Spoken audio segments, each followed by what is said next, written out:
We're reflecting all morning on the passing of Pope Francis. We're also talking about his legacy as the leader of the Catholic Church, and now begins the centuries-old tradition of electing a new pope. Our own Bill Hemmer explains the conclave process. Watch. The Vatican summons cardinals for the papal conclave. Only those under the age of 80 can vote. They're known as cardinal electors. They take an oath swearing to never reveal what happens at the conclave, and they vote by secret ballot.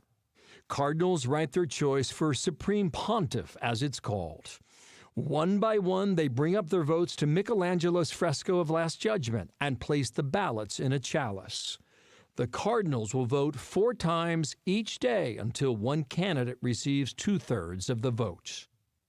After each vote, if nobody receives enough support, the ballots go into a stove with chemicals to make black smoke.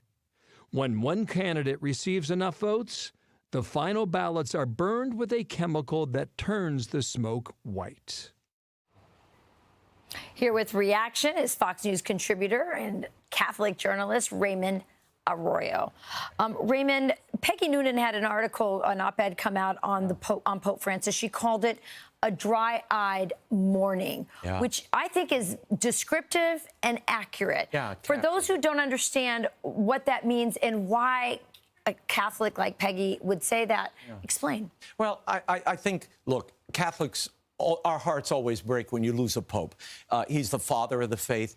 But in the case of Pope Francis, though we love the external visage of him going out to the peripheries, going out to people who perhaps felt estranged from the church, at the same time, inside the faith, he could be pretty tough. He didn't like rigor. He didn't like the devotions and the traditions of the church. Threw a lot of those off, as you saw with the way he lived, the clothes he wore, the places he went. Even in the funeral. Yeah, even the funeral. This was a pared-down funeral. Yeah, it was a very spare funeral and a kind of do-it-yourself, which is how he ran the papacy. And inside the church, though he's loved, there is also a sadness at what happened in the chaos and the lack of clarity that's in the church, which is why you see so many cardinals now. Cardinal Dolan, Cardinal Mueller from Germany, all saying, almost, not coordinated, we need someone who will reinforce the tradition. We need a pope who will restate what the gospel demands of us and take it in a vibrant way to the world. That's what's needed now. Yeah. And I think that's right. Yeah, I mean, we definitely felt it here in the American Catholic Church. It's interesting to see how was his legacy across the globe, and what is the expectation moving forward into the conclave? How does the legacy of Pope Francis, how is that going to reflect on who the next one is? Because you see so much vibrancy from the African church, which is much more traditional, much more conservative. Right. Well, look, the church is going to be looking for where are those vibrant hotspots.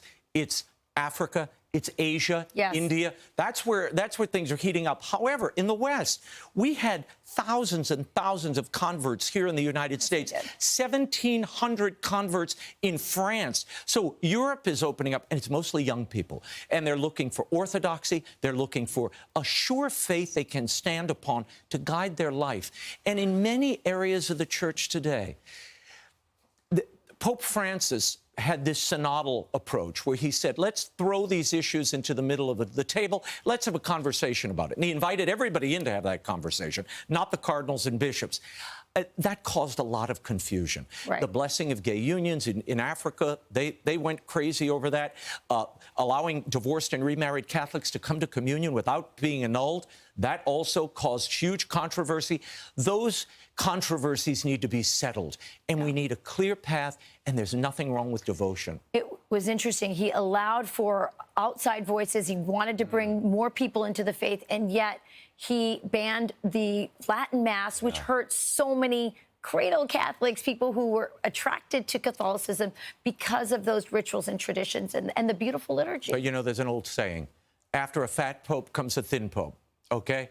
And what that means is you can do whatever you want in your papacy, but there's something after you, and you no doubt will affect the next pope. And my guess is the next pope will cure that ban on the Latin Mass. Even with how many liberal cardinals have been put into place by Pope Francis? You're presuming they're liberal because he did appoint 108 of the 133 electors. That's a lot. However, he did it in the same messy, haphazard way that he conducted other parts of the papacy and the reform of the Vatican bureaucracy. It was not with precision. He doesn't really know these men. Yes, they came from far-flung parts of the world, but they don't necessarily ideologically agree with him.